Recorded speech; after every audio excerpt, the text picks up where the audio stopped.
The beautiful and majestic Solway Lass. Built in 1902, she's over 120 years old, the oldest original tool ship still working charter in the world. The Solway Lass is not a replica, and she has the most incredible history to match. She's been a cargo ship, an icebreaker, and she served in both world wars. The British Navy used her as a Q ship, about as close to a pirate ship as you can get. Apparently, she drifted as a ghost ship, unmanned, for over a year on the oceans before washing ashore. Solway Lass has been through the Suez Canal. She was a floating restaurant. She sailed in the 1988 First Fleet reenactment during the bicentennial celebrations for Australia.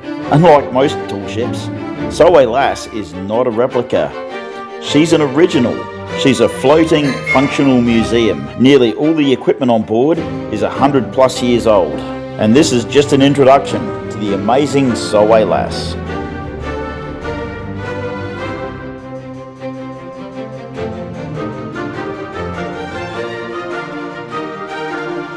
G'day, I'm Alex. I have to say Solway Lass is my favourite vessel of all time.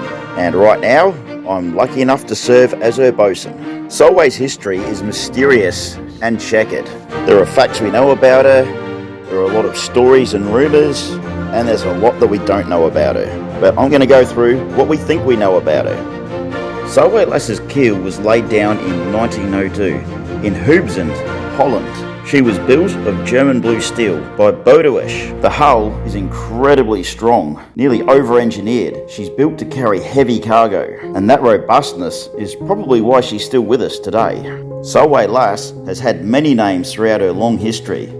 Her original name when she was launched was the Stina. It appears she had no sails when she was launched and was only capable of being towed. She was actually built as a barge with a flat bottom and a shallow draft. Was probably towed up and down rivers by horses on the bank. In 1905, she was renamed the Adolf and registered in Hamburg. She went into service as a German cargo vessel. It appears that they gave her a full sail rig, so Solway Lass became a tool ship with no motorisation. She mostly worked the Baltic Sea and the North Sea up until 1914, when things started to get very interesting. Solway Lass, still called the Adolf, was seized by the British Navy and pressed into service as a Q ship. And just like that, Solway Lass became a pirate ship.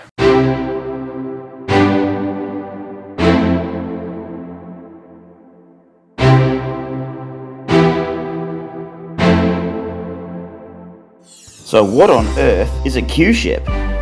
Q-ship is used as a decoy to lure submarines in, because submarines wouldn't waste a torpedo on such a small target. They would surface, get everybody to abandon ship, and then they would blow it up. But what the Q-ship has is hidden guns behind the bulwarks. And they tried to lure the submarine close so they could sink it. So in World War I, the Solway Lass was fitted with hidden guns and then would go out and bait U-boats into attacking her. When the German submarines would surface and try to engage her with their deck gun, Solway would haul out her guns, fire on the U-boat and sink her instead. I think Solway would be well suited to the job, considering she's made out of such thick steel.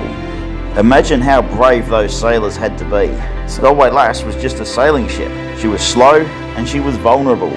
If that submarine decided to torpedo her, she would be destroyed. The whole ruse lay in being able to bait the submarine into surfacing and attacking with its deck gun.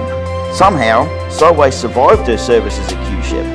I also have an account of her sinking, and I think it was from this period. To hide the boat, they took the mast off it, sank it, and hid it in a harbor underwater to hide it from the Germans. In 1919, after a successful service in World War I, and still called the Adolf, Solway was sold to a Liverpool coal merchant called J. Carroll. It appears she was re-rigged as a Gaff Ketch. Her sails were probably damaged when she was sunk, and she was put to work exporting grain and fertiliser out of Liverpool, England, and then returning with granite, slate, and various kinds of produce. So Solway was back to earning an honest living.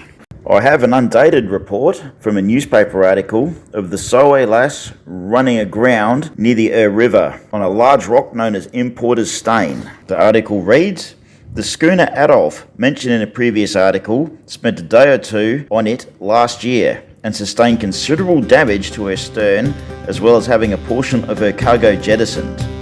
5 years later, Solway was sold to J. Carswell and Sons. They were based in Solway Firth in Scotland, and this is where she got her name, Solway Lass. The name Solway comes from Solway Firth, where she was based, and she was the smallest of 3 vessels in Carswell's fleet, hence she was given the name Lass, which means young lady.